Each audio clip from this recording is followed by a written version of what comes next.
How's it going, everybody? This is Jeff Man with Team Real and the Blues. Well, we finally got the hull finished up. I know it don't look like much from the side. I ain't peeled all the decals off or anything, but we put a new transom skin in the back of it. If you haven't seen that video, please go look at see what I done. I didn't use a welder. I epoxied everything. We made the new wood part of the transom, but instead we made it out of a synthetic material. It's a PVC board. It's 3/4 of an inch thick.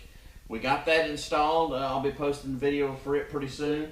And right now, we're at the point where we're putting a flotation in the bottom. So we're going to talk about flotation real quick. And this is just going to be a basic what I'm doing. And I'm going to do a video a little bit later showing some of the myths about flotation. But anyway, here's what we got. This is 2-inch thick styrofoam or foam. It's a closed cell styrofoam. And this is made for direct burial. So it can be buried in a wet location and it doesn't draw water into it. You can buy this at big box stores and it's pretty easy to get. It's not that expensive. It runs about $30 a sheet. But let me tell you what's great about this. This is a 2-inch thick sheet. It's 4 foot by 8 foot. So you think, well, that ain't going to give me a whole lot for $30-something. In actuality, this sheet, if you do the calculations, at 2 inches thick, 4 foot by 8 foot, this sheet can support about 320 pounds. So if that's the case, I think the dry weight on this boat without the motor is only about 1,000 pounds. So with the motor, it's only 1,500. I think they figure this boat fully rigged is only about 1,600 to 1,700 pounds. If that's the case, you know, there's some stuff in there that's buoyant, but if that's the case, if I can get 5 sheets of this styrofoam in this boat somewhere, the floor is going to take probably 3.5, maybe 4 sheets to do the entire floor front to back. If that's the case, that's 1,200 pounds of flotation. Flotation, it's kind of one of those myth things. This actually just displaces the water.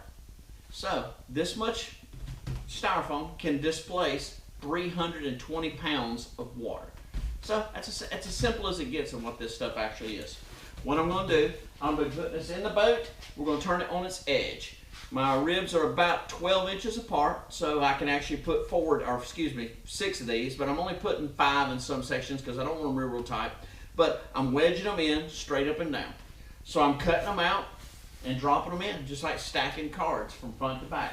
Takes a little time. It'll take me probably maybe 3 hours to do it, but in the long run, it's well worth it. Because like I say, that way I know that if I have an issue, I'll know pretty quick. And what I mean by that is, if you put flotation in the bottom of the boat, it displaces the water. We've said that a dozen times. If it displaces the water, that means if you get a leak, or you have a hose bust, or you have something weird happen, like one of the fittings going through the hull springs a leak.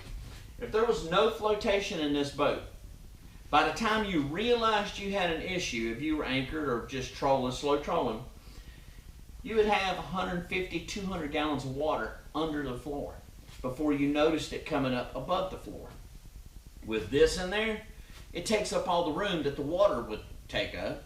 So essentially, you're going to get maybe 20 gallons of water, 25 gallons of water under the hull before you start to notice the water in the boat. That is, buys you a lot more time to get the boat back to the trailer or get it back to land. So to me, it's just a no-brainer to put it in there.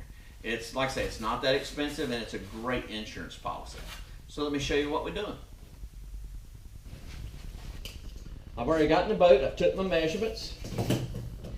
It's 56 inches. It's about 6.5 inches tall. That's how tall the ribs are underneath the floor. So we'll cut them off at 6.5 inches. And my taper is 1.5 inches on the 2 ends. 56. 1.5 inches on the 2 ends. Right there's where it'll be cut to. Now, the middle of this, so you got 56 inches. So 28 inches, that's the center of it. So I know the way I blend this stuff out, there's actually a drain hole right here in this boat. Right in the center, there's a drain that runs front to back so water can get to the back of the boat that gets trapped in the front. I'm cutting these where they're actually 1.5 inches off of the bottom of the boat. right here's where the drain is.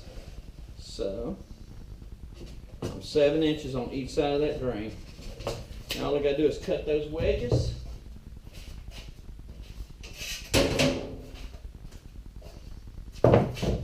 Mark them right here. And that's the shape of the rib to go underneath there. That's all there is to it. And I'll cut this with a skill saw. So when I'm done, the actual bottom of the boat goes just like this, comes down to a point right about here. So the actual bottom of the boat does this right here. And right here is where that hole is. So I'm cutting them up high enough that the water can actually travel front to back, and I still got quite a bit of air travel. That way it can dry itself back out. I'm cutting it with a skill saw, so it's really easy to cut. You can use a razor knife, but I like a skill saw because it cuts a nice clean cut. And this is 2.5 inches. The skill saw cut it all in one straight pass. All right, let's go ahead and get it cut.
Here's the carnage. Started off as 5 sheets of 2-inch thick styrofoam, and now all we got is bits and pieces, and there's a little bit of a sheet left here.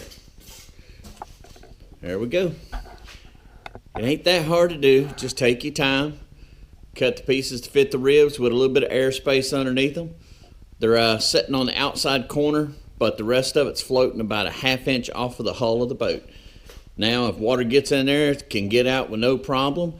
And according to the calculations, with there's at least 4 sheets in the bottom there.